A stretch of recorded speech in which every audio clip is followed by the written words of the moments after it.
Now we can start. Start कर दो।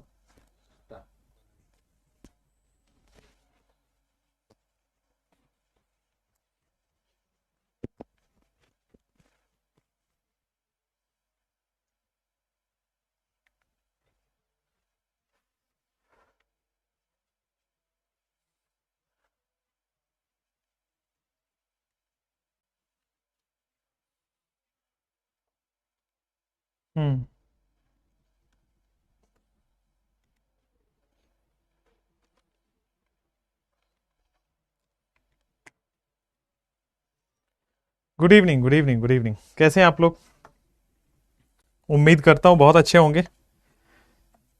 चलिए, let's start the amazing session. कहानी के साथ स्टार्ट करूंगा। रेडी है? Will start with a story. Stories पसंद है आपको? लोरी वोरी सुनते हो क्या? तो नहीं, लोरी वोरी सुनते हो तो बताओ। लोरी भी सुनाने आती है मुझे, है ना? चलो, good evening, good evening, good evening. Very warm welcome to everybody present here. Let's start the class. ठीक है जी, चलिए। ओके ओके ओके, चलो भाई। Z इफेक्टिव और effective nuclear charge, we have to start this chapter, start this topic. Z effective या फिर उसको हम बोलते हैं इफेक्टिव न्यूक्लियर चार्ज, और उसी का एक छोटा सा पार्ट है स्क्रीनिंग इफेक्ट या शील्डिंग इफेक्ट। राइट है? चलो, तो Z इफेक्टिव और स्क्रीनिंग, यहां पे आ जाते हैं हम। Z इफेक्टिव, ठीक है। Z इफेक्टिव की बात कर लेते हैं। आओ, क्या है Z इफेक्टिव? क्या क्वेश्चन आएगा वो मैं बता दूंगा, लेकिन बिना इसके पूरा पीरियोडिक टेबल आगे का नहीं समझ आएगा। तो बड़े गौर से सुनिएगा, छोटी से छोटी चीज पूछ लीजिएगा, फिर मैं आगे आपको लेके जाऊंगा। सो Z इफेक्टिव, इसी का दूसरा नाम है इफेक्टिव न्यूक्लियर चार्ज। कई बुक्स में आपको Z इफेक्टिव सीधा सीधा लिखा मिलेगा, कई जगह आपको इफेक्टिव न्यूक्लियर चार्ज मिलता है। सो बेटा, आपको कई बार इफेक्टिव न्यूक्लियर चार्ज में मिलता है, इफेक्टिव न्यूक्लियर चार्ज।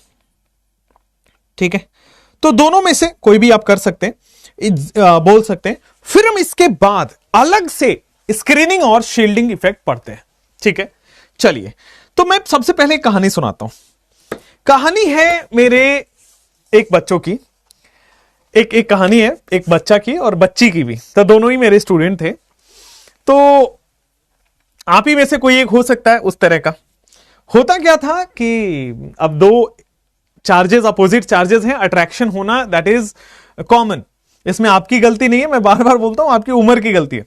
आप तो बड़े नादान हो, बड़े भोले भाले हो, मासूम से हो, आपकी उम्र की गलती होती है जब भी ऐसा कोई केस देखता हूं मैं। तो होता यही है, जो पुराने जमाने में लैला मजनू की कहानी हुई थी, कुछ उसी तरह की कहानी इधर भी हुई। और दोनों के पेरेंट्स मेरे जानने वाले थे, तो दे कॉन्टेक्टेड मी। खैर, तो Z इफेक्टिव और इफेक्टिव न्यूक्लियर चार्ज में उसका रिलेशन कैसे है मैं आपको बताता हूं। हुआ क्या था कि लड़के को घर कैद हो गया था। होता ना, जेल में उम्र कैद हो जाती है, वो बेचारे को घर कैद हो गया था कि लड़के को घर से निकलना मुश्किल हो गया था। ठीक है, तो यहां तक हो गई थी सिचुएशन, इतनी वर्स हो गई थी। खैर, चलिए आगे बढ़ते हैं। आपको बताता हूं मैं कि एक एटम का स्ट्रक्चर कैसा होता है, और ये कैसे उस लड़के को घर में रखा गया, और क्या क्या हुआ। सारी कहानियां धीरे धीरे धीरे धीरे बाहर आएंगी। तो स्टार्ट करते हैं। एक एटम का स्ट्रक्चर कैसा होता है? तो भाई, एक एटम का स्ट्रक्चर आपके पास सबसे पहले सेंटर पे, एटम के सेंटर पे न्यूक्लियस होता है। सबसे पहले आप देखोगे, एटम के सेंटर पे क्या होता है? न्यूक्लियस होता है। न्यूक्लियस के चारों तरफ ऑर्बिट्स होते हैं। ऐसा एटम दिखता है बॉस, ये जो मैंने बनाया, ऐसा एटम आपको दिखता है। न्यूक्लियस के सेंटर, सॉरी, एटम के सेंटर पे होता है न्यूक्लियस, और ये हमारी ऑर्बिट्स होती हैं। क्लियर है? अब देखो, न्यूक्लियस बेचारा पॉजिटिवली चार्ज है। हर न्यूक्लियस के अंदर दो ही चीज होती है, एक प्रोटॉन और दूसरा न्यूट्रॉन। हर न्यूक्लियस के अंदर दो ही चीज होती है, एक प्रोटॉन और एक न्यूट्रॉन। हाँ जी, क्लियर है? चलो, प्रोटॉन क्या करता है? खींचने का काम, अट्रैक्शन का काम। प्रोटॉन का काम क्या है? खींचने का काम, अट्रैक्शन का काम। चलो, अब मैं आपको बोलता हूं, किसको खींचेगा प्रोटॉन? पॉजिटिव चार्ज किसको खींचता है? वो नेगेटिव चार्ज को खींचता है। आप भी किसको खींचोगे? अपोजिट चार्जेस वाले को खींचते हो। अट्रैक्शन बात बोल रहा हूं मैं। अब होता क्या है, हर एटम ऐसा ही दिखता है। दुनिया का कोई भी एलिमेंट ले लो, उसका कोई भी एटम ले लो, ऐसे ही दिखेगा बॉस। सेंटर पे क्या होता है? न्यूक्लियस। और इस न्यूक्लियस में कौन होता है? प्रोटॉन और न्यूट्रॉन। न्यूट्रॉन के पास तो चार्ज होता ही नहीं है, प्रोटॉन के पास चार्ज होता है, तो पॉजिटिव चार्ज होता है, इसीलिए न्यूक्लियस को पॉजिटिवली चार्ज बोल देते हैं। न्यूक्लियस के अंदर दो चीजें होती हैं, प्रोटॉन और न्यूट्रॉन। न्यूट्रॉन के पास कोई चार्ज नहीं होता, बचा प्रोटॉन, उसके पास पॉजिटिव चार्ज होता है, इसलिए न्यूक्लियस को पॉजिटिव चार्ज बोलते हैं। अब सेंटर पे तो हो गया न्यूक्लियस, और उसके चारों तरफ ऐसे ऑर्बिट, सर्कुलर ऑर्बिट्स रहते हैं। अब इस ऑर्बिट्स में कौन होते हैं? इसको बोलते हैं इलेक्ट्रॉन। इस ऑर्बिट में आपके पास होंगे electrons. Here you will have electrons. यहां पे ये इलेक्ट्रॉन्स आपको मिलेगा, यहां पे भी इलेक्ट्रॉन है, यहां पे भी इलेक्ट्रॉन है। Here you will have electron, here you will have electron. थोड़ा गौर से समझना बॉस बात को। ये पॉजिटिवली चार्ज है, ये मतलब ये तो तय है कि बॉस ये नेगेटिव चार्ज को अट्रैक्ट करेगा। तो आपको याद है कि एक लड़का जो बेचारा घर में कैद हो गया था, उसको अंदर रख दिया गया था, घर कैद कर दिया गया था, ये देखो। और एक वो जो अपोजिट चार्ज, वो भी बेटा घर के बाहर को इंतजार ही कर रहा है। तो मैं जब भी इस टॉपिक को पढ़ाता हूं तो दो वर्ड यूज करता हूं, अंदर वाला और बाहर वाली इलेक्ट्रॉन। अंदर वाला न्यूक्लियस और बाहर वाली इलेक्ट्रॉन। तो आज हम जो पढ़ने वाले हैं वो अंदर वाला न्यूक्लियस और बाहर वाली इलेक्ट्रॉन के बारे में बात करने वाले हैं। भटकना नहीं है, टॉपिक समझ में आ जाए, इसलिए इंपॉर्टेंट है, इससे पूरा पीरियोडिक टेबल समझ आता है, इसलिए मैं बार बार बता रहा हूं आपको। मैं यहां पे लिखा हूं इफेक्टिव न्यूक्लियर चार्ज। मैं पहले बात करूंगा न्यूक्लियर चार्ज की बात करूंगा। न्यूक्लियर चार्ज क्या है? न्यूक्लियर चार्ज का मतलब होता है न्यूक्लियस का चार्ज, और न्यूक्लियस का चार्ज का मतलब प्रोटॉन। न्यूक्लियस में क्या होता है? प्रोटॉन का चार्ज होता है, न्यूट्रॉन तो चार्ज होता ही नहीं उसमें। इसका मतलब, कहने का मतलब यह है कि मैं न्यूक्लियस के चार्ज की बात करूंगा, मैं प्रोटॉन की बात करूंगा, और इफेक्टिव न्यूक्लियस के चार्ज की बात करने वाला हूं, वो मैं थोड़ी देर में आ रहा हूं। अभी कहने का मतलब यह है कि न्यूक्लियस और आउटर मोस्ट इलेक्ट्रॉन के बीच में कुछ तो हो रहा है। अब मैं यहां पे आपको समझाना चाहता हूं कि न्यूक्लियस और आउटर मोस्ट इलेक्ट्रॉन के बीच में, बस यहां पे आप देखना, ये वाला जो मैं दिखा रहा हूं येलो लाइन से, ये न्यूक्लियस और आउटर मोस्ट इलेक्ट्रॉन के बीच में आपको क्या लगता है, कौन सा फोर्स लग रहा है? न्यूक्लियस और आउटर मोस्ट इलेक्ट्रॉन के बीच में आपको क्या लग रहा है, कौन सा फोर्स लग रहा है? दे आर अपोजिट चार्ज, और हमेशा अपोजिट चार्ज के बीच में बेटा अट्रैक्शन होता है। Always there is attraction force between the opposite charge. So बेटा यहां पे आपको देखने को मिल रहा होगा कि सर यहां अट्रैक्शन फोर्स लगेगा। क्यों? क्योंकि न्यूक्लियस में पॉजिटिव चार्ज है और इलेक्ट्रॉन्स आर नेगेटिव चार्ज। बढ़िया। ये जो अंदर वाला न्यूक्लियस है और बाहर वाली इलेक्ट्रॉन है, उनके बीच में अट्रैक्शन चल रहा है। लेकिन आप अंदर हो, घर के अंदर, और कोई बाहर है जिससे आपका अट्रैक्शन हो रहा है। क्या हमेशा अट्रैक्शन होते रहता है? नहीं। एक दिन ऐसा आता है जब घर वालों को पता लगता है, एक दिन ऐसा आता है जब घर के अंदर वाले इलेक्ट्रॉन्स को पता लग जाता है। अंदर वाला इलेक्ट्रॉन और बाहर, अंदर वाला न्यूक्लियस और बाहर वाले इलेक्ट्रॉन के बीच में अट्रैक्शन हो रहा है। लेकिन एक दिन ऐसा आता है, कुछ हरकतें आपकी ऐसी होती है जिससे घर वालों को पता लग गया, इनर इलेक्ट्रॉन्स को पता लग गया। अब घर वाले क्या करेंगे? बेटा दूर रहो। घर वाले क्या कहेंगे कि बॉस दूर रहो। तो होता क्या है, ये जो इनर इलेक्ट्रॉन्स हैं, this inner electron puts a repulsion force. ये जो इनर इलेक्ट्रॉन है बॉस, ये रिपल्सन फोर्स लगा रहा होता है। और ये रिपल्सन फोर्स क्यों लगा रहा है? Because they are same charge. ये भी नेगेटिव, ये भी नेगेटिव। ये जो इनर इलेक्ट्रॉन है बॉस, ये वाला जो इनर इलेक्ट्रॉन है, ये वाला जो इनर इलेक्ट्रॉन है, इनर इलेक्ट्रॉन आपको रिपल्सन फोर्स लगा रहा है, इनर इलेक्ट्रॉन आपको रिपल्सन फोर्स लगा रहा है। कहने का मतलब है कि एक एटम में दो तरह के फोर्स लग रहा है, एक है अट्रैक्शन, दूसरा है रिपल्सन। बोलो यहां तक समझ आया? तो कहने का मतलब है एक इलेक्ट्रॉन में, अभी मैं थोड़ा सा आपको मैं वापस उसको लेके जाता हूं, यहां आइए, वापस। अभी तक हमारे पास इतना समझ आया था कि अंदर वाला न्यूक्लियस और बाहर वाले इलेक्ट्रॉन के बीच में अट्रैक्शन फोर्स लग रहा है। अंदर वाला न्यूक्लियस और बाहर वाले इलेक्ट्रॉन में अट्रैक्शन फोर्स लग रहा है। अब मैं बता रहा हूं कि भाई जो इनर इलेक्ट्रॉन्स हैं, ये ठीक है, 0 से लेकर के सीधा बाहर, या तो सीधा अंदर सीधा बाहर के बीच में अट्रैक्शन फोर्स लग रहा है, लेकिन इनर इलेक्ट्रॉन्स रिपल्सन फोर्स भी लगा रहे होते हैं because of the same charge.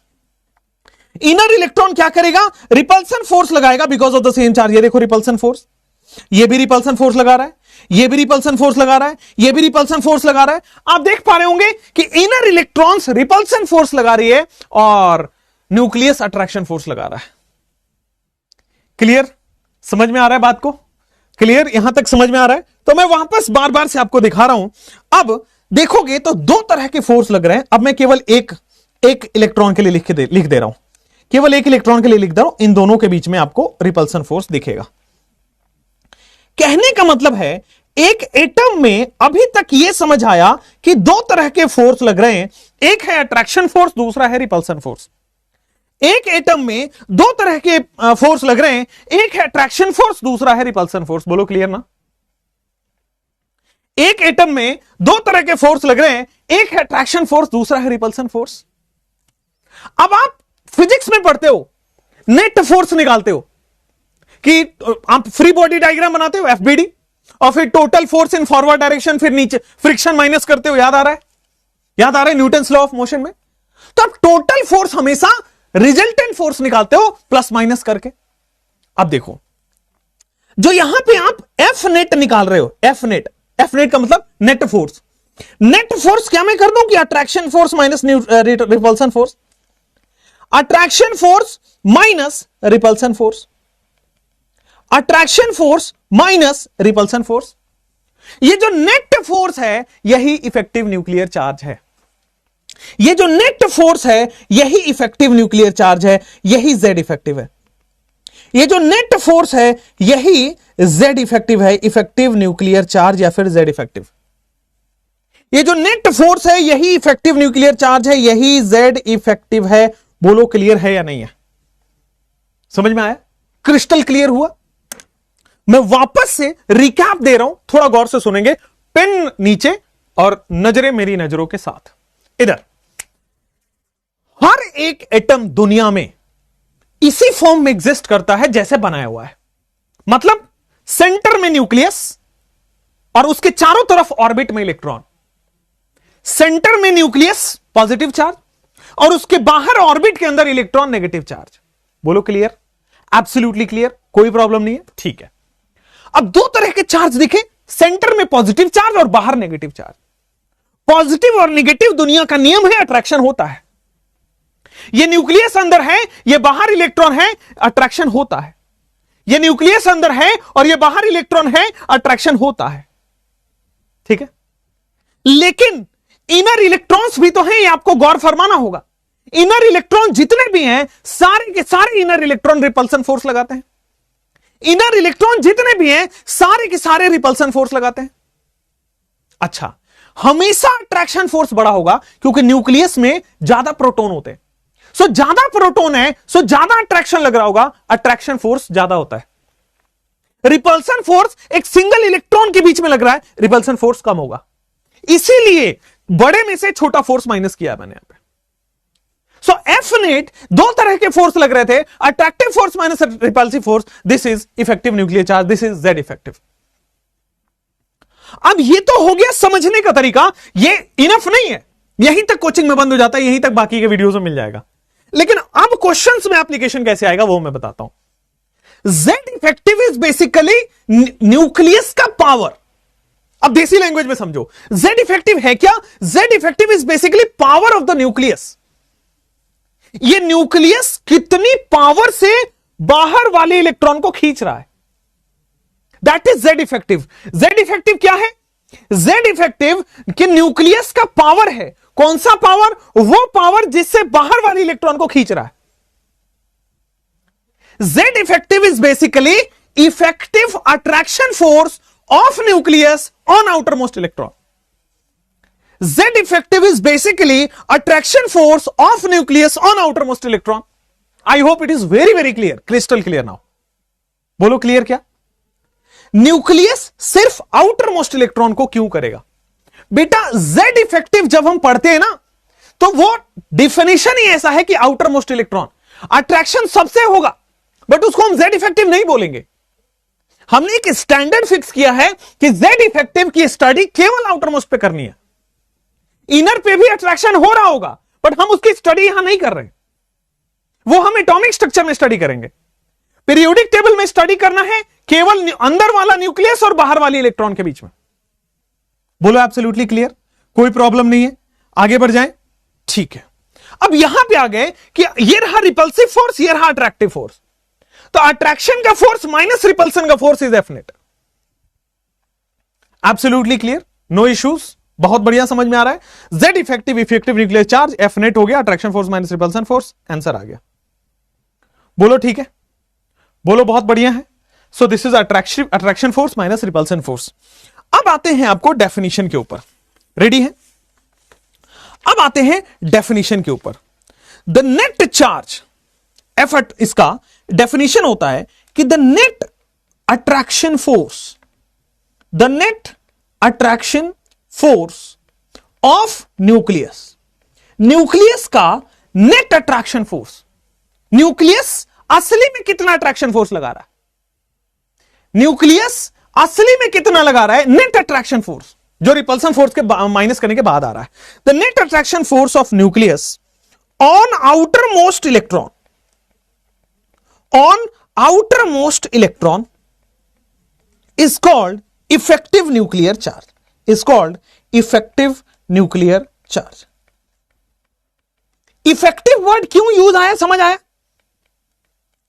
Effective word क्यों यूज आया? अच्छा, एक क्वेश्चन आया था कि effective nuclear charge is valid on single electron system, multi electron system, zero electron system, या ऑल ऑफ दिस, या इट इज वैलिड एवरीवेयर। ठीक है शुभेच्छा जी, कर लेंगे, थैंक यू। यहां पे आते हैं कि Z effective is valid on single electron system, multi electron system, zero electron system, या valid everywhere, A B C D.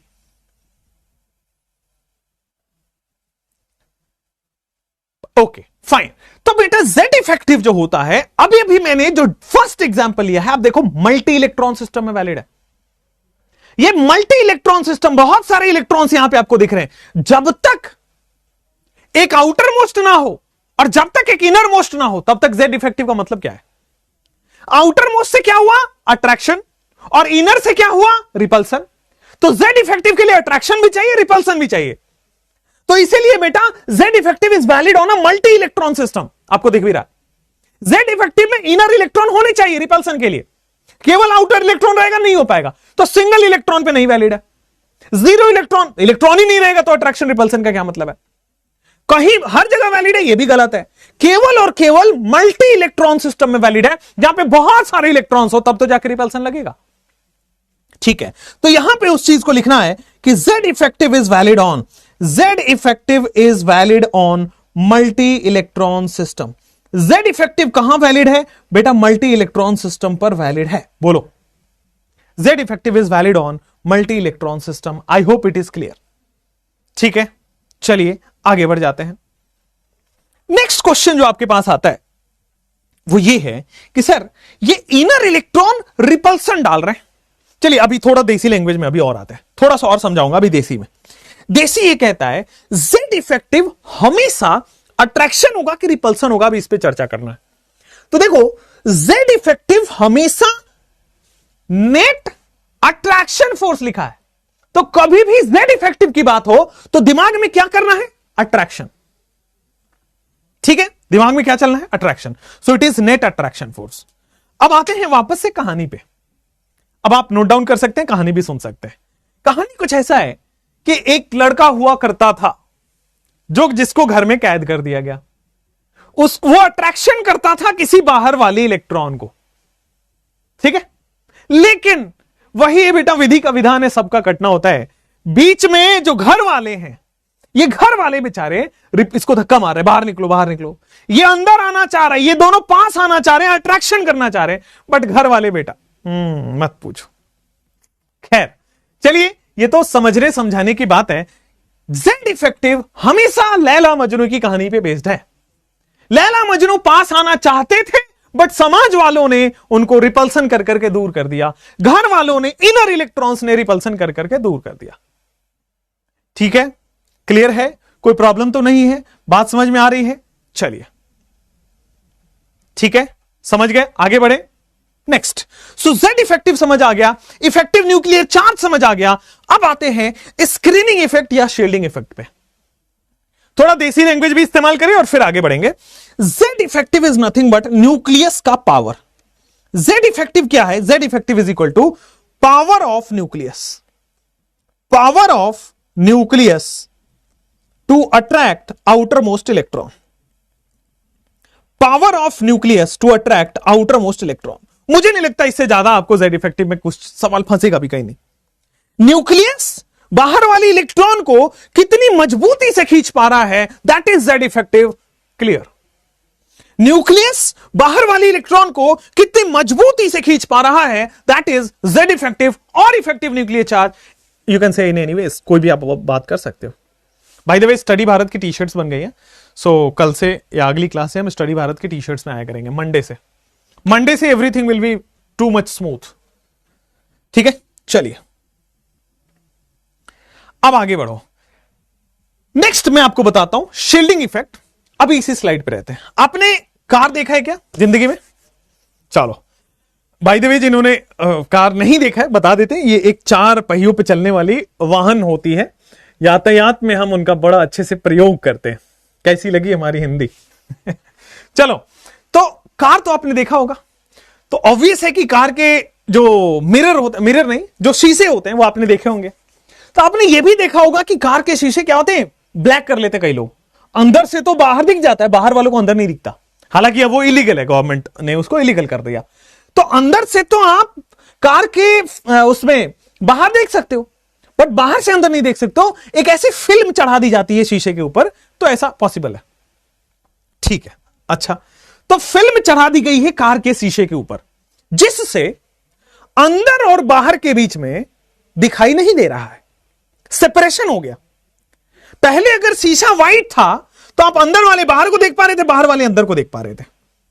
जैसे ही मैंने फिल्मिंग कर दी है, जैसे मैं उस पर ब्लैक कलर की फिल्म चढ़ा दिया, तो इसके बाद लोग अंदर वाले बाहर को देख पा रहे हैं, बट बाहर वाले अंदर को नहीं देख पा रहे। मतलब सेपरेशन हो गया, अंदर और बाहर के बीच में सेपरेशन हो गया। यही होता है स्क्रीनिंग इफेक्ट। स्क्रीनिंग इफेक्ट क्या होता है थोड़ा समझिएगा। ये एक तरह की दीवार बना रहा है जो अंदर और बाहर को सेपरेट कर रहा है। ये एक तरह का स्क्रीन बना रहा है जो अंदर और बाहर को सेपरेट कर रहा है। ये एक तरह का शील्ड बना रहा है। शील्ड मतलब समझते हो? आपने मूवीज देखे होंगे जिसमें तलवार से लड़ाई होती है, तो जो एक हाथ में तलवार होता है, दूसरे हाथ में बचने के लिए कैसे लोहे का शील्ड होता है। तानाजी मूवी देखिए, अशोका मूवी देखिए, मगधीरा मूवी देखिए। रिसेंट में कौन आया है? तो ठीक है, रिसेंट मैंने मूवीज देखी नहीं 3-4 महीने से। ठीक है, हाँ, टिंटेड ग्लास बोलते हैं। अरे वाह वाह, क्या बात है। तो बस यहां पे एक शील्ड होता है, तो शील्ड भी यही करता है कि सामने वाले और शील्ड के अंदर वाले, बाहर वाले और अंदर वाले के बीच में सेपरेशन। तो स्क्रीनिंग हो, शील्डिंग हो, सब का सब एक ही काम कर रहा है। अंदर वाला और बाहर वाले के बीच में डिफरेंस क्रिएट कर रहा है, सेपरेशन कर रहा है।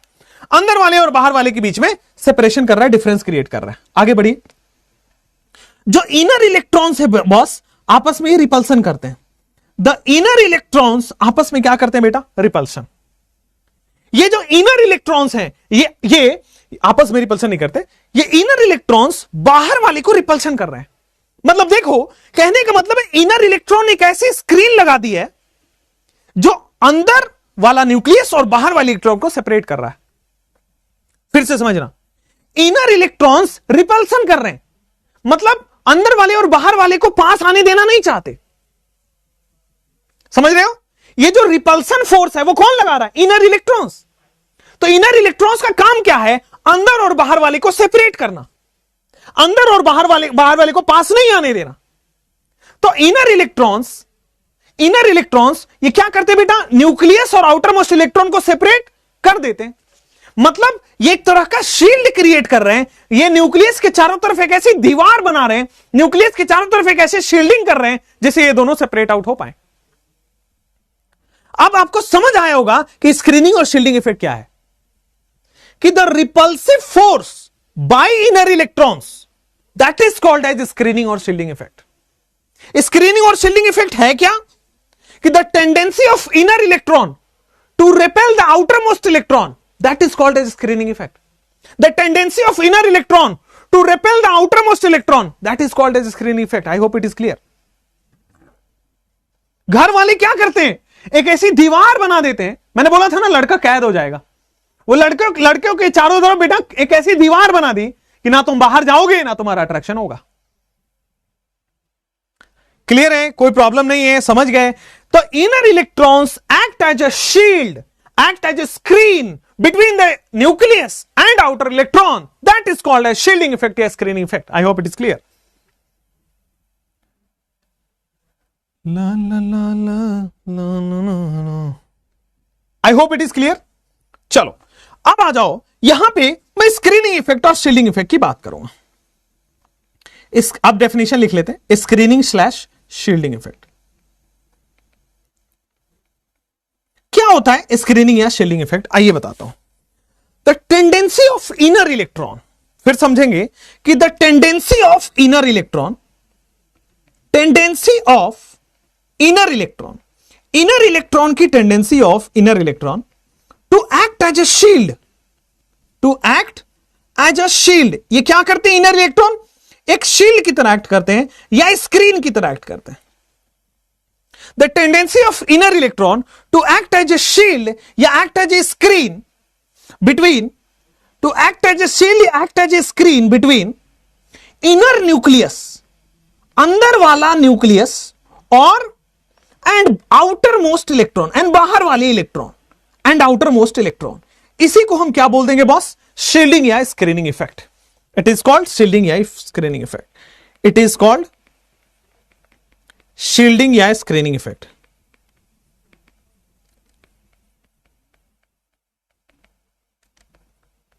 क्लियर है, कोई प्रॉब्लम तो नहीं है, आगे भी बढ़ सकते हैं, बोलो ठीक. ठीक है, कल क्लास रहेगी बेटा, संडे को हमें सांस लेना होता है थोड़ा सा, ठीक है, तो इसलिए कल क्लास नहीं रहेगी. स्टडी भारत का शर्ट आपको चाहिए? अच्छा, स्टडी भारत का शर्ट चाहिए तो उसके लिए मेहनत करना पड़ेगा. टेस्ट में विनर हुई है, will send you the goodies, will send you the goodies of study Bharat.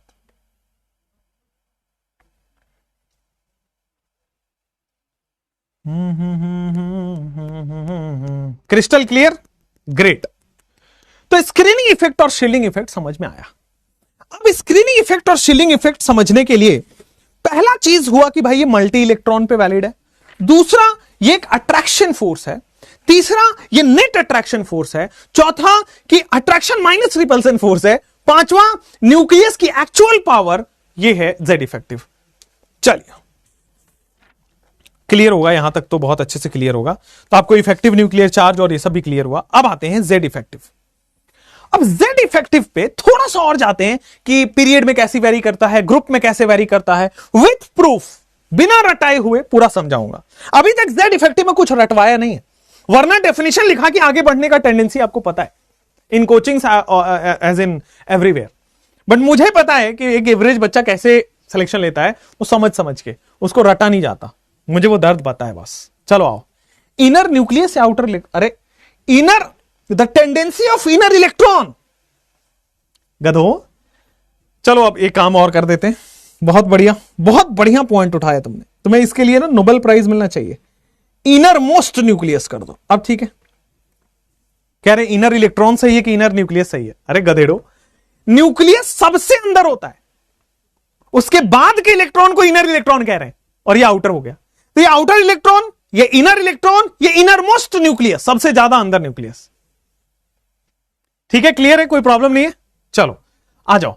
अब आते हैं आपके पास बस जेड इफेक्टिव.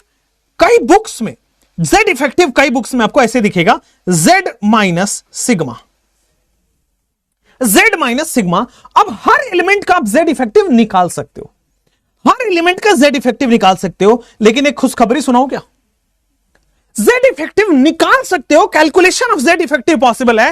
हर एलिमेंट का, हीलियम का कितना है, सोडियम का कितना है, पोटेशियम कितना है, लिथियम में कितना है, बेरिलियम कितना है, सबका आप निकाल सकते हो. क्लियर है? चलो अब आ जाओ बॉस आपके पास, Z effective equal to Z minus sigma में सिग्मा क्या होता है? ये होता है बेटा Slater's constant. Sigma is Slater's constant. Sigma क्या है आपके पास? Sigma is Slater's constant. Z effective is equal to Z minus sigma. Sigma क्या है? स्लेटर्स कांस्टेंट है। और ये जो कैलकुलेशन ऑफ Z इफेक्टिव है, ये स्लेटर्स रूल बोलते हैं इसको, स्लेटर्स रूल। ठीक है, स्लेटर्स रूल। खुशखबरी बता दो बेटा आपको, खुशखबरी ये है कि बॉस स्लेटर्स रूल आपके सिलेबस में नहीं है। मतलब calculation of Z effective is not in your syllabus. ना एनसीईआरटी में दिया है, ना आपको कोई भी टेस्ट सीरीज में मिलेगा, ना कहीं भी आपको। अगर आप पढ़ रहे हैं तो आपकी गलत, आपकी आपका ही नुकसान होगा। क्योंकि मैं तो चाहता हूं कि जितना सिलेबस है अगर वही पढ़ लो तो नंबर आ जाते हैं। आगे का आप पढ़ना चाहते हो आपकी मर्जी है, लेकिन हम सिलेक्शन की ज्यादा से ज्यादा बात करेंगे। Slater's rule is not in the syllabus, तो हम बकवास की चीजें नहीं पढ़ेंगे। अब आइए, अब आते हैं कि effective nuclear charge in orbital, और दूसरा एक आता है पेनिट्रेशन पावर ऑफ ऑर्बिटल। तो ये दोनों चीजें भी अपने को पढ़नी है। ठीक है, आइए तो सबसे पहले लिखते हैं effective nuclear charge in orbital. Effective nuclear charge in orbital. तो बेटा ऑर्बिटल में effective nuclear charge, effective nuclear charge in orbital. आइए आइए, effective nuclear charge in orbital. हाँ, तो effective nuclear charge in orbital की मैं बात, एक सेकंड रुको। हेलो, ठीक है, मैं कॉल करता हूं।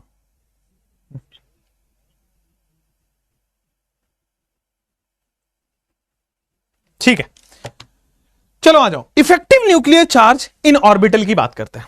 तो देखो, मैं सबसे पहले इफेक्टिव न्यूक्लियर चार्ज का ऑर्डर या Z इफेक्टिव का ऑर्डर यहां पे अपडेट कर देता हूं, फिर समझाऊंगा। S ऑर्बिटल का इफेक्टिव न्यूक्लियर चार्ज ज्यादा है, then P, then D and then F। Again ये इफेक्टिव न्यूक्लियर चार्ज जो आपने लिखा है, सबसे पहले लिखते के साथ मिटा डालिए। अभी कहोगे ये क्या करा रहे हो, लेकिन यही कराना सही होता है मेजॉरिटी जगह। और जो आपके समझने में दिक्कत आती है, ये इफेक्टिव न्यूक्लियर चार्ज का ऑर्डर नहीं होता है, शील्डिंग इफेक्ट का ऑर्डर होता है। Shielding effect in orbital, SHIELDING, shielding effect in orbital. ठीक है, मेजॉरिटी जगह और वीडियोस में, बुक्स में कई जगह आपको दिखेगा Z इफेक्टिव का order, that is wrong. Z effective बेटा मल्टी इलेक्ट्रॉन सिस्टम में वैलिड है, वो एटम के अंदर वैलिड है, ये ऑर्बिटल में थोड़ी वैलिड है। That is valid for entire atom, एक ऑर्बिटल के लिए थोड़ी डिफाइन होगा। तो आपको मैंने समझा भी दिया, गलतियां भी बता दी, थोड़ा गौर से। सो शील्डिंग इफेक्ट ऑर्बिटल में वैलिड है। अब आपके दिमाग में आएगा ऐसे कैसे मान ले, आपको समझाना पड़ेगा। आइए, S ऑर्बिटल का शेप बता दो। तो बेटा S ऑर्बिटल का शेप दुनिया में मुझे लगता है सबको पता है, नहीं पता है तो आपको अभी पता लग जाएगा। S orbital is spherical in shape. अब S ऑर्बिटल स्फेरिकल शेप का है, कहने का मतलब है बॉस कि आपके पास ये देखोगे न्यूक्लियस को चारों तरफ से घेर रहा है। न्यूक्लियस को बेटा चारों तरफ से घेर रहा है, मतलब शील्डिंग इसकी बहुत अच्छा हो गया। न्यूक्लियस के चारों तरफ इसने दीवार बना दिया है, मतलब न्यूक्लियस और बाहर वाले इलेक्ट्रॉन को बहुत अच्छे से घेर पाएगा ये। इसीलिए S में सबसे ज्यादा शील्डिंग इफेक्ट लग रहा है। शील्डिंग इफेक्ट बोलो, शील्डिंग पावर बोलो, बात एक ही है। अब लेकिन P ऑर्बिटल की जहां तक बात है बॉस, P ऑर्बिटल की जहां तक बात है, P ऑर्बिटल में तो डंबल शेप होता है। अब देखो यहां पे न्यूक्लियस तो बीचों बीच होगा, न्यूक्लियस तो बीचों बीच होगा, लेकिन चारों तरफ से इसको नहीं घेर पाया वो। मान लो यहां पे 100 लोग थे, 100 लोगों ने चारों तरफ से घेर रखा है इसको। अब यहां पे 50 लोग इधर, 50 लोग इधर, डिवाइड हो गए, अच्छे से घेर नहीं पाए। ये जो शील्डिंग है, इधर कोई घेरने वाला है ही नहीं, इधर कोई घेरने वाला है ही नहीं, तो P का कम हो गया। आप अगर D के बारे में भी बात करो, D ऑर्बिटल के बारे में, तो D ऑर्बिटल में भी कुछ ऐसे ही होता है। D ऑर्बिटल में भी बेटा कुछ ऐसे ही होता है। अब D ऑर्बिटल में देखो 25 यहां, 25 यहां, 25 यहां, 25 यहां, मतलब और डिवाइड हो गए। तो मतलब इसको और अच्छे से नहीं घेर पा रहा। सोचा ना 100 लोग घेर रहे हैं, यहां 50 लोग घेर रहे हैं, यहां 25 लोग घेर रहे हैं, मतलब अच्छे से शील्डिंग नहीं हो पा रही, अच्छे से दीवार नहीं बना पा रहे। F ऑर्बिटल तो और कॉम्प्लिकेटेड है, F ऑर्बिटल तो और ज्यादा ही कॉम्प्लिकेटेड है, इसलिए उसको बनाते ही नहीं है वो। और तो जितना it is less diffused, S orbital की खास बात यह है कि भाई इट इज लेस डिफ्यूज्ड। मैं थोड़ा इसको मिटा देता हूं, P ऑर्बिटल अच्छे से बना देता हूं।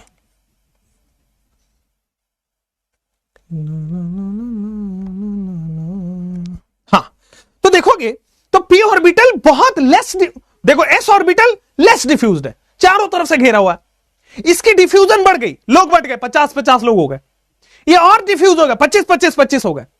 सो s orbital is very less diffused. हां जी क्लियर है, s ऑर्बिटल बहुत लेस डिफ्यूज्ड है and f orbital is very very much diffused, बहुत ज्यादा डिफ्यूज्ड है बच्चों। I hope you are getting what I am trying to say. So shielding effect s का सबसे ज्यादा होगा, चारों तरफ से घेर रखा है, इसने 50-50 लोग घेर रहे हैं, डिफ्यूजन ज्यादा हो गया, इसमें 25-25 लोग घेर रहे हैं और डिफ्यूजन ज्यादा हो गया। एफ ऑर्बिटल अगर आप बनाना चाहो, वैसे तो बहुत कॉम्प्लिकेटेड शेप है, बट अगर आप बनाने की कोशिश करो तो बेटा एफ ऑर्बिटल कुछ इस तरह, शक्तिमान देखा आपने, क्या हो रहा है, शक्तिमान देखा आपने, शक्तिमान में कुछ इस तरह से बन के आता था, तो वो एफ ऑर्बिटल का शेप होता है, 6-6 लोब्स हो जाते हैं, एफ ऑर्बिटल का शेप हो जाता है, 6-6 लोब्स हो जाते हैं, ठीक है, यस। तो एस का शील्डिंग पावर सबसे ज्यादा। अब देखो एक टर्म आएगा जो बार बार आपको वो करेगा, पेनिट्रेशन पावर, कई बुक्स में आपको दिखेगा, एमटीजी, यू आर फॉलोइंग इधर एमटीजी और समथिंग, आपको बार बार दिखेगा पेनिट्रेशन पावर। अब पेनिट्रेशन पावर क्या है थोड़ा गौर से समझना, पेनिट्रेशन पावर क्या है थोड़ा गौर से समझना। Penetration power is basically attraction. जब भी पेनिट्रेशन पूछे, मतलब पेनिट्रेशन का मतलब होता है, अब जैसे कैसे समझाऊं पेनिट्रेशन, पेनिट्रेशन मतलब है क्या बोलूं, कैसे समझाऊं, मान लो बेटा ये एक पेज है, ये एक पेज है, ठीक है, पेनिट्रेट करने का मतलब होता है बेटा आर पार करना, ये हो गया penetration, this is penetration, right. जैसे गोली चलती है तो वो आर पार निकल जाता है, तो दैट इज पेनिट्रेशन, राइट। अब देखो इलेक्ट्रॉन्स की पेनिट्रेशन किसकी ज्यादा होगी, एस ऑर्बिटल न्यूक्लियस के सबसे पास में है तो सबसे जल्दी पेनिट्रेट करेगा, पी ऑर्बिटल थोड़ा दूर होता है तो थोड़ा देर से पेनिट्रेट करेगा, डी ऑर्बिटल और दूर होता है थोड़ा और दूर से पेनिट्रेट करेगा। तो penetration power is basically attraction, जितना पास में होगा उतना ज्यादा अट्रैक्शन होगा, उतना ज्यादा पेनिट्रेशन होगा। बोलो क्लियर, कोई प्रॉब्लम नहीं है। सो पेनिट्रेशन पावर यहां पे क्लियर हुआ। आगे बढ़ते हुए बेटा पेनिट्रेशन, अरे अरे अरे, पेनिट्रेशन पावर, पेनिट्रेशन पावर। अब पेनिट्रेशन पावर क्या है आपके पास, F greater than P greater than D greater than F. बोलो हां कि ना, penetration power S greater than P greater than D greater than F, हां कि ना, हां कि ना, क्लियर है। तो पेनिट्रेशन पावर हो या शील्डिंग इफेक्ट हो या शील्डिंग पावर हो, सब S greater than P greater than D greater than F. And ये पेनिट्रेशन पावर 2018 नीट, ठीक है, क्लियर है, कोई प्रॉब्लम नहीं, आगे बढ़े। चलो अब पेनिट्रेशन पावर हो गया, S greater than P greater than D greater than F हो गया, शील्डिंग इफेक्ट हो गया। आइए अब मैं Z effective in a period and Z effective in a group बता रहा हूं, पहले लिख देता हूं और फिर आपको समझाऊंगा, राइट है। आइए तो आप लिखते हैं, the next topic is trends in, next topic is trends in Z effective. Z effective में ट्रेंड्स क्या होगा, आइए समझ लेते हैं जेड इफेक्टिव का ट्रेंड्स। अब जेड इफेक्टिव का ट्रेंड्स के बारे में मैं आपको बताऊं, जेड इफेक्टिव का ट्रेंड्स में देखो, सबसे पहले बॉस मैं पीरियड की बात करूंगा, लेट्स टॉक अबाउट पीरियड, और फिर हम बात करेंगे लेट्स टॉक अबाउट ग्रुप। मैं एक एक एग्जांपल दूंगा क्योंकि मैं बिलीव करता हूं रटवाना नहीं है। आ जाओ, Z effective increases in a period, ये लिख देता हूं, समझाऊंगा भी बड़े अच्छे से। Z effective increases in a period, Z effective increases in a period. जब भी आप पीरियड में फ्रॉम लेफ्ट टू राइट, जब भी आप पीरियड में बेटा लेफ्ट से राइट जाओगे, जब भी आप पीरियड में लेफ्ट से राइट जाओगे, जेड इफेक्टिव बढ़ेगा। और दूसरा मैं यहां पे लिखूंगा कि Z effective remains constant in a group, Z effective remains constant in a group, ठीक है ना। और ग्रुप में कहां से कहां तक, टॉप से बॉटम तक। ग्रुप में बच्चे कहां से कहां तक, टॉप से बॉटम तक।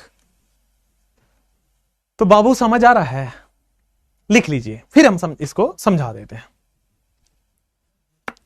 ठीक है, क्लियर है। Means due to penetration power S is less diffused, yes, S का सारा इलेक्ट्रॉन एक जगह है, अब एक ही जगह है तो जल्दी से प्रेशर बना के पेनिट्रेट कर जाता है। और दूसरा चीज न्यूक्लियस के पास में है तो जितना पास में होता है उतना जल्दी पेनिट्रेट कर जाता है। और मेजॉरिटी जगह या मेजॉरिटी किताबों में यहां पे डिक्रीजेस बताया जाता है, जो कि एक रॉन्ग कॉन्सेप्ट है। It is constant in a group. आप एनसीईआरटी के हिसाब से चलें और एनटीए के हिसाब से चलें। एनटीए के हिसाब से चलेंगे तो वो रिमेन्स कांस्टेंट है, ठीक है। कहीं भी, अब मैं प्रूफ दे रहा हूं इसका, इसीलिए मैंने बोला रटवाऊंगा नहीं, विद प्रूफ। ये बोल के नहीं निकल जाऊंगा कि ये तो एक्सेप्शन है। आपको कैसे पता वो एक्सेप्शन है? आप लेबोरेटरी में थोड़ी जाओगे। मैं हर चीज का प्रूफ एंड लॉजिक बात करूंगा, तब जाके बिना रटे इनऑर्गेनिक केमिस्ट्री आपके टिप्स पे होगी, ऑर्गेनिक और फिजिकल आपके टिप्स पे होगा। तो बाबू समझ आ रहा है? अच्छा, सोना भी समझ आ रहा है, बहुत बढ़िया। अच्छा अच्छा, ठीक है, चलिए भाई चलिए। तो बाबू जो है ना, वो एक ही वर्ड के लिए यूज नहीं होता है। जैसे मैं कोई तो गाना सुन रहा था, उसमें लाइक होता है ना, आज गाने जितने भी बॉलीवुड वाले हैं, तो मैं तो जनरली कव्वाली सुनना पसंद करता हूं। मेरे को ये बॉलीवुड में ये प्रेम मोहब्बत इश्क ये सब फर्जी चीजें, डुप्लीकेट चीजें, ये फैब्रिकेटेड है, तो इसमें विश्वास नहीं होता। तो मैं कोई गाना सुन रहा था, उसमें पिया बोला जाता, पिया, ओरे पिया, बहुत सारे गाना सुना। पिया को मतलब आप समझ रहे हो, आपने ऐसा उस टर्म को क्या बोलते उसको ब्यूटिफाई कर दिया है कि it made for a girl और it is made for a boy. ये लड़का और लड़की का, वो तुम लोग जो 17-18 साल में तुम्हारा जो होता है वो वाला तुम समझते हो, ऐसा कुछ होता नहीं है। बस पिया का मतलब होता है कि the one whom you are closest to, वो भगवान हो सकते हैं, वो मम्मी पापा हो सकते हैं। जैसे अब मान लो मैं बोलूं डार्लिंग, तो that is a crazy word for you. और सॉरी ने डार्लिंग बोल दिया, बताओ। Darling is a word that is use for the favourite person, that is use for the person जो जिससे आप सबसे क्लोज हो। वो भगवान हो सकते हैं, वो कोई भी आपके मम्मी पापा भाई बहन, या फिर जिसके लिए आप एक्चुअल में इस्तेमाल कर सको वो भी हो सकता है। इसमें शर्माने की क्या बात है, राइट? हाँ, चलो आ जाओ यहां पे कि पीरियड में और ग्रुप में क्या होता है। तो Z effective increases in a period from left to right. उसके बाद Z effective remains constant in a group from top to bottom. Very very clear, I hope it is very very clear. आइए चलिए आगे बढ़ते हैं। चलो yes, अब आते हैं बॉस, कोई एक पीरियड का एग्जांपल लेके बता देता हूं। देखो, lithium, beryllium, boron, carbon, nitrogen, oxygen और फ्लोरीन की बात कर लेते हैं, ठीक है ना। फ्लोरीन की बात कर लेते हैं। चलो, अब Z इफेक्टिव है क्या? Z effective is basically Z minus S। यही तो हमने बताया था, Slater's rule. Z effective is Z minus S। अब Z माइनस S, S क्या है? S is Z minus sigma बोलो, Z माइनस S बोलो, बात एक ही है। चलो आपने सिग्मा पढ़ा होगा तो सिग्मा बोल देते हैं। ये सिग्मा क्या है? Sigma is shielding electron. Sigma क्या है? Shielding electron. और ये शील्डिंग इलेक्ट्रॉन क्या है? तो बेटा दे आर इनर इलेक्ट्रॉन। ये शील्डिंग इलेक्ट्रॉन क्या है? तो इनर इलेक्ट्रॉन, शील्ड करते हैं इनर इलेक्ट्रॉन। अब देखो बेटा, लिथियम की बात करोगे तो Z इज एटॉमिक नंबर। इसका एटॉमिक नंबर 3, इसका एटॉमिक नंबर 4, इसका 5, इसका 6, इसका 7, इसका 8, इसका 9। ये एटॉमिक नंबर लिख दिया Z माइनस S। S का मतलब इनर इलेक्ट्रॉन। अब लिथियम का देखो, 1s2 2s1, मतलब इनर इलेक्ट्रॉन समझ आया फर्स्ट ऑर्बिट में। यहां पे आप देखोगे 1s2 2s2, इनर इलेक्ट्रॉन समझ आया, इनर ऑर्बिट का electron is inner electron, that means again 2। Boron का पता करो, 1s2 2s2 2p1, मतलब अगेन आप देखोगे तो बेटा इनर इलेक्ट्रॉन, वो तो सेकंड ऑर्बिट है, फर्स्ट ऑर्बिट का इनर इलेक्ट्रॉन दैट मींस 2। तो in case of second inner electron is 2, inner electron 2 हो गया। तो Z माइनस S आप सबका कर रहे हो, तो यहां पे आ रहा है Z effective is 1, Z effective 2, Z effective 3, Z effective 4, 5, 6 and 7। ये आपका Z इफेक्टिव निकला। तो बेटा पीरियड में Z इफेक्टिव बढ़ रहा है क्या? पीरियड में Z इफेक्टिव बढ़ रहा है क्या? अगर आपको ये एक्सप्लेनेशन समझ नहीं आया तो एक चीज जिसमें आप माहिर हो, Z effective increases in a period from left to right, खत्म कहानी। और समझ आया तो बहुत अच्छी बात है। वैसे ही कैलकुलेशन आपके सिलेबस में नहीं है, but for that proof I have given you this. ठीक है, चलो अब यहां पे आ जाओ, ग्रुप की बात करते हैं। तो बॉस ग्रुप में lithium, sodium, potassium, rubidium, caesium की बात कर लेते हैं। अगेन Z इफेक्टिव क्या है? Z minus S। Z क्या है? एटॉमिक नंबर, याद है एटॉमिक नंबर फर्स्ट पीरियड का 3, सोडियम 11, 19, 37, 55 और फ्रांसियम होता तो 87। चलो Z माइनस S करो तो बेटा इसमें देखोगे 1s2 2s1, ये क्या हो गया? फर्स्ट ऑर्बिट इनर ऑर्बिट है तो इसमें इनर इलेक्ट्रॉन इज 2। सोडियम का लिखो 1s2 2s2 2p6 3s1। अगर 3 आउटर मोस्ट है तो 1 और 2 इनर हो गया, तो देखो इनर में 10 इलेक्ट्रॉन है। उसी तरह इसका निकालोगे, इनर में 18 इलेक्ट्रॉन है। उसी तरह इसका निकालोगे, इनर में 36 इलेक्ट्रॉन है। उसी तरह इसका निकालोगे इनर में, तो Z effective remains constant. Bio बेटा हमने बोल रखा है ऑलरेडी आपको, बट फिर भी आप पूछ रहे हो, बता देता हूं। बायो बेटा 1 अगस्त से स्टार्ट होगी। चलिए 2-3 अगस्त से तो क्लासेस हो जाएगी, 1 अगस्त को प्लानर एंड ऑल आ जाएगा आपके पास, ठीक है। और बॉटनी वाले सर 5 या 6 अगस्त को आ जाएंगे। क्लियर, समझ गए? आगे बढ़े तो Z effective increases in a period from left to right, Z effective remains constant in a group from top to bottom. और हुआ क्या, मैंने कल रील डाला, एक ऑफिस का रील डाला है ना। हमारे ऑफिस के जो एचआर हैं उन्होंने प्लान किया कि सर ऑफिस में कुछ फन एक्टिविटीज भी होनी चाहिए, because I am a serious person, तो मुझे फन एंड ऑल समझ नहीं आता।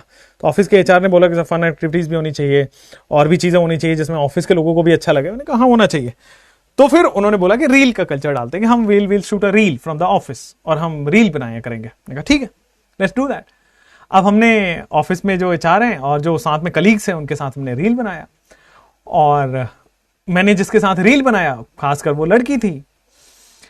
अब बच्चों को इससे ज्यादा तो चाहिए क्या, वीटी सर किसी लड़की के साथ रील बना रहे, अरे बाप रे, this is a national news now. तो भाई साहब वहां कमेंट सेक्शन में और कुछ नहीं लिखा है, केवल लवली लिखा हुआ। आई एम लाइक, जिसको नहीं पता है उसको भी तुम पता चलवा रहे हो, कुछ तो ख्याल रखो, शर्म कर लो, कुछ तो एक इज्जत कर लो, कुछ थोड़ा बहुत, इतना तो एक्सपेक्ट करता हूं मैं। खाली लवली लवली लिखा हुआ है बस। वो साथ में कलीग्स हैं, वो उनके दिमाग में कॉन्शियस हो जाएंगे, फिर सही से काम नहीं कर पाएंगे वो, थोड़ा थोड़ा, ठीक है। चलो आगे बढ़ो। और जिस दिन कोई लवली मैम से रिलेटेड कोई न्यूज होगी ना, तो मैं आपको खुद ही बता दूंगा बॉस। और ये lovely is a hypothetical character, ऐसा कोई है ही नहीं जिंदगी में हमारे, ठीक है। और जिस दिन जिंदगी में कोई आएगा, शायद अगर कोई आया तो, जैसे मैं हूं ऐसा लगता तो नहीं है, जितना मैं वर्कोहलिक हूं, मतलब काम ही काम काम ही काम काम ही काम, तो फिर उस हिसाब से तो कोई टिकने वाला नहीं है। देखो बस सीधी बात है। लेकिन ठीक है, in case in future if someone sees like me, मतलब सीज, या फिर I am saying to her या she is saying to me, तो मैं पहले आउटस्पोकन होकर बोल दूंगा बस। आपको गेस करने की जरूरत नहीं कमेंट्स में जाके, ठीक है। चलो ठीक है, चलो आ जाओ। फिर यहां पे आते हैं पीरियड, यहां पे आते हैं group. Z effective remains constant in a group from top to bottom, Z effective increases in a period from left to right, that's it. चलिए, तो आपके पास बेटा ये Z इफेक्टिव आ गया है। Z इफेक्टिव कैसे पीरियड में हुआ, कैसे ग्रुप में हुआ, ये भी आ गया है। अब आते हैं एटॉमिक रेडियस। क्या आते हैं? Atomic radius. एटॉमिक रेडियस की बात कर लेते हैं। आइए, Z इफेक्टिव आपका हो गया। अब Z इफेक्टिव से रिलेटेड कुछ एक सवाल है मेरे मन में जो पूछूंगा, और फिर आपको मैं एटॉमिक रेडियस पे लेके जाता हूं। चलिए, Z effective single electron, multi electron, zero electron, या कहीं नहीं?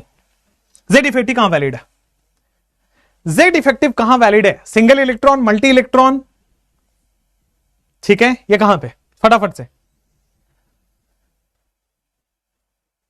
सर की ब्लशिंग, अरे भाई मैं ब्लश करूंगा ना तो हद होगी, मतलब। चलो आगे बढ़ो। चलो, हम सिंगल लोगों का प्रॉब्लम तो नहीं जान पाओगे। चलो आगे बढ़ो फटाफट से।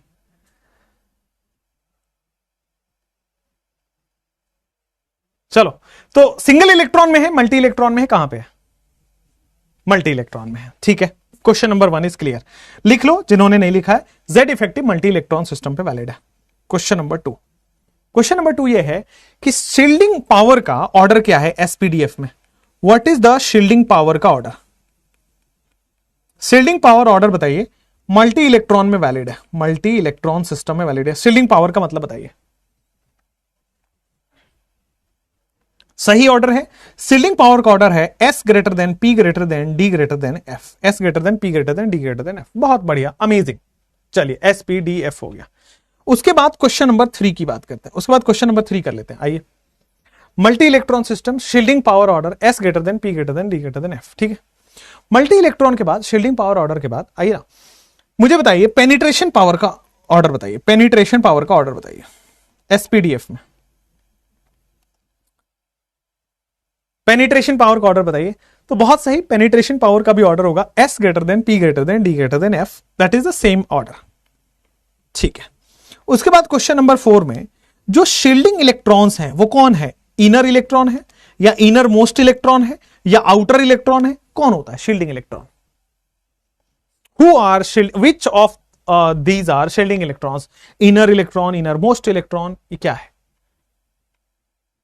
बढ़िया, शील्डिंग वाला जो है वो इनर इलेक्ट्रॉन होता है। शील्डिंग वाला क्या होता है? इनर इलेक्ट्रॉन होता है। ठीक है, क्वेश्चन नंबर 5, पीरियड में जेड इफेक्टिव कैसे वैलिड करता है? पीरियड में जेड इफेक्टिव कैसे वेरी करता है? और क्वेश्चन नंबर 6, ग्रुप में जेड इफेक्टिव कैसे वेरी करता है? मैंने बोला था ना भाई, रटवा दूंगा क्लास में, टेंशन ना लो। इनर मोस्ट तो भैया न्यूक्लियस होता है, सबसे अंदर तो न्यूक्लियस है, इनर इलेक्ट्रॉन आंसर होगा। ठीक है, क्लियर है? चलो अब आ जाओ, पीरियड क्या होगा बेटा? पीरियड में जेड इफेक्टिव इंक्रीज करता है। Z effective increases in a period. Left से राइट, पीरियड का मतलब ही होता है लेफ्ट से right, by default it is seem to be like that. Z effective increases in a period from left to right. Top से bottom group में क्या होता है? जेड इफेक्टिव टॉप से बॉटम क्या होता है? तो Z effective remains constant in a group from top to bottom. Z effective remains constant in a group from top to bottom, right? Okay fine, चलिए बहुत अच्छी बात है। नेक्स्ट आपके पास में जाता हूं, यस नेक्स्ट आपके पास में जाता हूं एटॉमिक रेडियस के ऊपर। ठीक है, एटॉमिक रेडियस के ऊपर। अच्छा एक बात बताओ, एटम कितना छोटा होता होगा? एटम कितना छोटा होता है? आप क्या समझते हो एटम से? कितना छोटा होता होगा atom? Go for it. Group में रिमेन्स कांस्टेंट। ठीक है, चलिए आइए अब आते हैं एटॉमिक रेडियस टॉपिक पे। एटॉमिक रेडियस, ठीक है, एटॉमिक रेडियस। सबसे पहले मैं बता दूं आपके सिलेबस में क्या है। तो भाई एटॉमिक रेडियस 4 तरीके का होता है। एटॉमिक रेडियस 4 तरीके का होता है। We will discuss all. Atomic radius 4 तरीके का होता है। इट इज 1, फिर इट इज 2, फिर वी हैव 3, बहुत बढ़िया, वी हैव 4, 3 एंड 4, बहुत अच्छा, अमेजिंग। आइए 1 2 3 4 एटॉमिक रेडियस आ जाओ। हाँ, एटॉमिक रेडियस हमें 4 तरीके से पढ़ना है। 4 आपके सिलेबस में एटॉमिक रेडियस। पहला होगा कोवेलेंट रेडियस। फर्स्ट आपको बॉस कोवेलेंट रेडियस पढ़ना है। फिर आपके पास कोवेलेंट रेडियस के बाद आपको पढ़ना है, हाँ, कोवेलेंट रेडियस के बाद आपको वंडरवाल रेडियस पढ़ना है। अब वंडरवाल रेडियस के बाद आपको मेटालिक रेडियस पढ़ना है। 4 आपको पढ़ना है। और मेटालिक रेडियस के बाद last but not the least is ionic radius पढ़ना है। और हर साल आयोनिक रेडियस से एक सवाल आता है, एवरी ईयर। तो 4 नंबर यहां छुपे हुए हैं आपके, हर साल आ रहा है, किसी न किसी फॉर्म में जरूर दे देता है, या तो डी ब्लॉक में जाकर पूछ देता है, या पी ब्लॉक में पूछ देता है, या एनीवेयर, हर every year there is a question from this topic. चलो अब एक्चुअली हमें सबसे पहले एटॉमिक रेडियस के बारे में समझना है, फिर इन 4 के ऊपर जाएंगे। ठीक है, पहले हम ये तो समझे इन चारों में क्या है। कोवेलेंट रेडियस की सबसे पहले हम बात करें। किसकी बात करें? कोवेलेंट रेडियस की हम बात करते हैं। आ जाओ, अब कोवेलेंट रेडियस क्या है, आओ। तो कोवेलेंट रेडियस, एक्चुअली रेडियस सबसे पहले समझते हैं एटॉमिक रेडियस। जो एटम आप देखते हो ना, जो हम फटाफट से एटम ऐसे बना दे रहे हैं कि भाई बीच में न्यूक्लियस होगा, फिर चारों तरफ से ऑर्बिट होंगे और कुछ इस तरह से होगा, ये हमने फटाफट से ऐसा बनाया, बट इतना बड़ा दिखता थोड़ी है। Atom is invisible.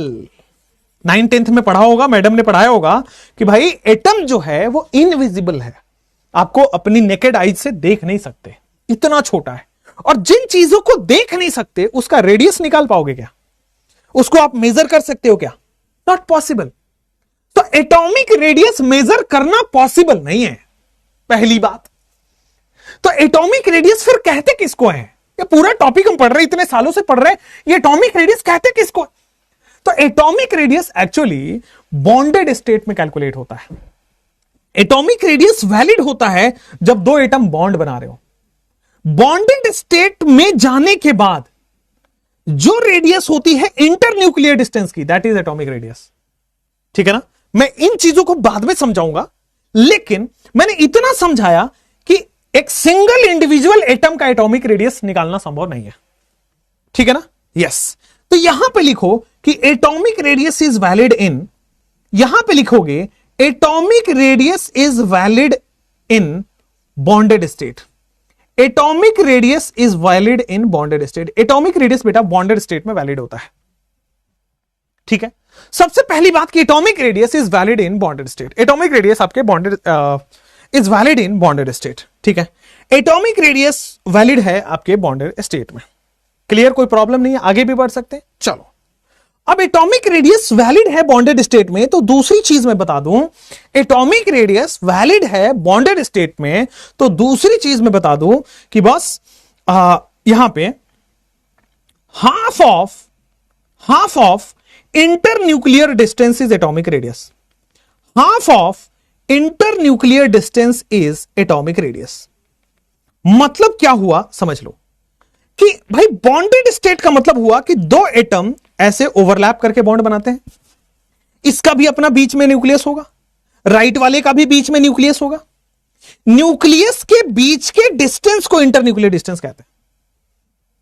ये जो येलो कलर का लाइन है इसको हम इंटरन्यूक्लियर डिस्टेंस कहते हैं। ये जो येलो कलर का लाइन है इसको हम इंटरन्यूक्लियर डिस्टेंस कहते हैं। क्या कहते हैं? इंटर, फिर क्या कहते हैं? न्यूक्लियर, और फिर क्या कहते हैं? डिस्टेंस, इंटरन्यूक्लियर डिस्टेंस, ठीक है? तो इंटरन्यूक्लियर डिस्टेंस, दोनों के न्यूक्लियस के बीच का डिस्टेंस इज इंटरन्यूक्लियर डिस्टेंस। और एटॉमिक रेडियस क्या है? Half of internuclear distance. Atomic radius is nothing but internuclear distance. आप निकाल लो, उसका आधा कर लो, इंटरन्यूक्लियर डिस्टेंस का आधा कर लो, इंटरन्यूक्लियर डिस्टेंस बाय 2। बोलो एब्सोल्युटली क्लियर, कोई प्रॉब्लम तो नहीं है? Atomic radius is equal to internuclear distance by 2। बोलो बोलो हाँ या ना? When we will complete this chapter in 3 more days, 3 more lectures we'll complete the chapter, ठीक है?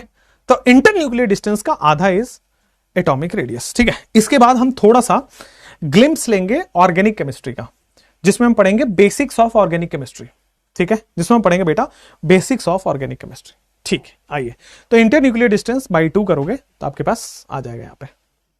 राइट है कि रॉन्ग है भाई? राइट है कि रॉन्ग है? राइट है, राइट, एब्सोल्युटली। चलो, तो atomic radius is equal to internuclear distance by 2। Got it? Clear हुआ? कोई प्रॉब्लम नहीं है, आगे बढ़े। चलिए, अब देखो मैं एक एक करके covalent radius, van der Waals radius, metallic radius और आयनिक रेडियस की बात करेंगे। आइए, सबसे पहले कोवलेंट रेडियस की बात करें। सबसे पहले, हाँ, एनसीईआरटी का क्वेश्चन है बिल्कुल। तो आइए मैं सबसे पहले आपको ले चलता हूं कोवलेंट रेडियस पे। सबसे पहले आपको ले चलता हूं मैं कोवलेंट रेडियस पे। किस पे ले चलता हूं? Covalent radius. Amazing amazing amazing, covalent radius. आइए, कोवलेंट रेडियस क्या है? आइए बात करते हैं कोवलेंट रेडियस पे कि कोवलेंट रेडियस क्या है, ठीक है? बात करते हैं कोवलेंट रेडियस क्या है। कोवलेंट बॉन्ड सबने देखा है, तो एटॉमिक रेडियस हमेशा बॉन्डेड स्टेट में वैलिड होगा, तो कोवलेंट बॉन्ड ये बन गया। अब कोवलेंट बॉन्ड बन गया तो लेफ्ट वाला न्यूक्लियस ये है, राइट वाला न्यूक्लियस ये है, इसके बीच का डिस्टेंस इज इंटरन्यूक्लियर डिस्टेंस। इसके बीच का डिस्टेंस इज इंटरन्यूक्लियर डिस्टेंस। यहां पे आ रहा है दिस इज इसके दोनों के बीच का इंटर न्यूक्लियर डिस्टेंस, यही है इंटरन्यूक्लियर डिस्टेंस। सो किसी भी एटम का कोवलेंट रेडियस निकालना है, इंटरन्यूक्लियर डिस्टेंस का आधा कर दो, ठीक है? जैसे मान लो बेटा ये ए है और ये बी है, ठीक है? हो सकता है ए और ए भी हो सकता है, दोनों सेम भी हो सकते हैं, भाई आपकी मर्जी है, दोनों ए और ए भी हो सकते हैं। भाई कोवलेंट बॉन्ड तो किसी में भी बना सकते हो, दोनों कुछ भी हो सकते हैं, ए और ए भी हो सकते हैं, ठीक है? दोनों कोई भी एटम किसी भी तरह का कोवलेंट बॉन्ड बनना हो, किसी भी तरह का कोवलेंट बॉन्ड बनना हो, जैसे दोनों एक बी हो सकता है, एक सी हो सकता है, इन दोनों के बीच के न्यूक्लियस का डिस्टेंस इज इंटरन्यूक्लियर डिस्टेंस। ये क्या है? इंटरन्यूक्लियर डिस्टेंस है। क्लियर है? चलिए, शट अप। चलो अब आओ, इंटरन्यूक्लियर डिस्टेंस का आधा is covalent radius. Internuclear distance का आधा इज कोवलेंट रेडियस। अब देखो, अब इसमें दो केस बन रहा है। हो सकता है जो दोनों एटम है उनकी क्या हो बेटा? इलेक्ट्रोनेगेटिविटी सेम हो। या हो सकता है इन दोनों का इलेक्ट्रोनेगेटिविटी डिफरेंस अलग अलग हो। जैसे देखो, अगर दोनों एटम सेम हो तो मैं इसको होमो एटॉमिक बोल रहा हूं, अगर दोनों एटम सेम हो तो मैं इसको होमो एटॉमिक बोल रहा हूं, और अगर दोनों एटम डिफरेंट हो, जैसे कि ये ए और बी वाला हुआ, इसको मैं मिटा दूं, एक ही बात है वो। अगर ये हो सकता है हेटेरो एटॉमिक, एक होमो एटॉमिक हो सकता है, दूसरा हेटेरो एटॉमिक हो सकता है, बोलो क्लियर है ना? एक होमो एटॉमिक हो सकता है, दूसरा हेटेरो एटॉमिक हो सकता है, बोलो क्लियर है ना? ए और ए के बीच के डिस्टेंस को हम होमो एटॉमिक बोल रहे थे, बोलो क्लियर है? चलो, अब इसमें कोवलेंट रेडियस, कोवलेंट रेडियस को मैं सीआर बोल रहा हूं, कोवलेंट रेडियस ऑफ ए क्या होगा? कोवलेंट रेडियस ऑफ ए, दोनों के बीच के डिस्टेंस DAA/2। सीधा, अगर होमो एटॉमिक है तो इंटर न्यूक्लियर डिस्टेंस का आधा। ये DAA क्या है? DAA is basically inter nuclear distance. ये DAA क्या है बेटा? DAA is nothing but inter nuclear distance. ये क्या है आपके पास? This is DAA, this is what? Inter nuclear distance. This is what it is, inter nuclear distance, DAA/2। ठीक है, so covalent radius of A is nothing but DAA/2। All good, all clear, कोई problem नहीं है, आगे बढ़ सकते हैं। चलिए, अगर मान लीजिए आपके पास हेटेरो एटॉमिक है, होमो एटॉमिक में तो कोई दिक्कत आई ही नहीं होगी। होमो एटॉमिक में देखो लेफ्ट हैंड साइड में जो भी आपको ये दिया होगा उसका आधा कर देना है। हेटेरो एटॉमिक के केस में कि कोवलेंट रेडियस कैसे निकालोगे? तो covalent radius of A is equal to radius of A plus radius of B minus 0.09 electronegativity of A minus electronegativity of B. सीधा, अगर दोनों अलग अलग एटम है तो फिर आएगा Ra plus Rb minus 0.09 electronegativity of A minus electronegativity of B. अब उसमें आप कर सकते हो कि मान लो दोनों का इलेक्ट्रोनेगेटिविटी सेम है, अगर दोनों का इलेक्ट्रोनेगेटिविटी सेम है तो ये जीरो हो जाएगा, तो मतलब ये टर्म जीरो हो जाएगा, Ra प्लस Rb हो जाएगा। तो वो अलग अलग से नहीं पढ़ना है, एक ही फॉर्मूला है, उसी से सारा हो जाएगा। अगर दोनों का इलेक्ट्रोनेगेटिविटी सेम है तो Ra प्लस Rb अपने आप आ जाएगा। ठीक है, चलिए, तो कोवलेंट रेडियस में दो होता है, इलेक्ट्रोनेगेटिविटी सॉरी, एक होमो एटॉमिक और हेटेरो एटॉमिक। होमो एटॉमिक में इंटर न्यूक्लियर डिस्टेंस का सीधा सीधा आधा कर देना है। हेटेरो एटॉमिक अगर दो अलग अलग एटम्स हैं तो बॉस उसमें Ra plus Rb minus 0.09 electronegativity of A minus electronegativity of B. Clear है? ठीक है, अब इसी को बोलते हैं स्टीवेंसन एंड शूमेकर इक्वेशन। इस जो इक्वेशन हमने लिखा है बस नाम जानना है और कुछ नहीं है, स्टाइल मारने वाली बात है। Stevenson and shoemaker equation, Stevenson and shoemaker equation, इसको हम स्टीवेंसन और शूमेकर इक्वेशन के नाम से जानते हैं। That's all for today. इसके आगे नहीं पढ़ रहे हम, कल पढ़ेंगे। अब एटॉमिक रेडियस कल पढ़ेंगे, और ionisation, electron affinity, electronegativity, 3 lecture और रहेगा, खत्म हो जाएगा आपका। ठीक है, उसके बाद सबसे लास्ट में ऑक्साइड्स का नेचर आता है। ठीक है, चलिए, थैंक यू सो मच। इसके बाद हम बेसिक्स ऑफ ऑर्गेनिक केमिस्ट्री छोटा सा पढ़ेंगे, और पैरेलल में कोवलेंट बॉन्ड पढ़ेंगे, मतलब सॉरी केमिकल बॉन्डिंग पढ़ेंगे। तो 3 लेक्चर आपका एक्स्ट्रा लेक्चर लगेगा अगले वीक में, 3 एक्स्ट्रा लेक्चर्स, जिसमें basics of organic chemistry cover होगा। और वो बेसिक्स है, मतलब वो 9th-10th में आपको पढ़ के आना चाहिए था, बट वो आप पढ़ते नहीं हो, तो उसके बिना संभव नहीं है ऑर्गेनिक स्टार्ट करना। तो बेसिक्स ऑफ ऑर्गेनिक पहले हम 9th-10th वाला पढ़ेंगे, फिर और IUPAC नोमेनक्लेचर पे जाएंगे। ठीक है ना? तो बेसिक्स ऑफ ऑर्गेनिक हम अलग से पढ़ लेंगे, उसके लिए हम प्लान अलग से, प्लानर नहीं बढ़ाएंगे, बहुत ज्यादा आगे नहीं खींचेंगे कोर्स को। 3 लेक्चर हम अलग से कर लेंगे, 3 घंटे का ही कोर्स है वो। ठीक है, thank you, all the best, bye bye.